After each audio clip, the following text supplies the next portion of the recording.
বাংলার এক শান্ত প্রান্তে গড়ে উঠেছে এক ব্যতিক্রমী শিক্ষা প্রতিষ্ঠান, যেখানে শিক্ষা মানে কেবল ডিগ্রি নয়, শিক্ষা মানে আত্মমর্যাদা। দিনিয়াত মুয়াল্লিমা কলেজ সংখ্যালঘু মহিলাদের জন্য এক স্বপ্নের উড়ান হিসেবে দাঁড়িয়েছে, যেখানে মহিলারা হিজাব পরে এবং পর্দার আধুনিক শিক্ষার পাশাপাশি আরবি শিক্ষাকেও প্রাধান্য দিয়ে সমাজের সুনাগরিক এবং সুপ্রতিষ্ঠিত নারী হিসাবে এবং বর্তমানে তারা বিভিন্ন প্রতিষ্ঠানে কর্মরত হিসাবে কাজ করছেন। বিস্তারিত দেখুন। সমাজের সংখ্যালঘু মেয়েদের শিক্ষা আজও নানা সামাজিক বাধার মুখে পড়ে।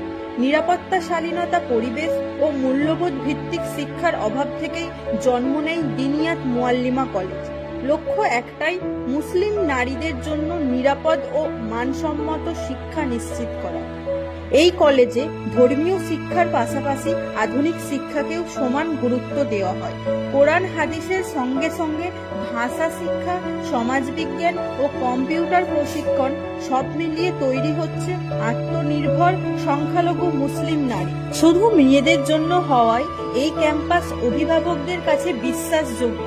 শৃঙ্খলা ও যত্নে ছাত্রীদের মানসিক বিকাশ ঘটে নিরাপদভাবে এখানে। এই কলেজের বহু ছাত্রী আজ শিক্ষকতা ও সমাজ সেবায় যুক্ত।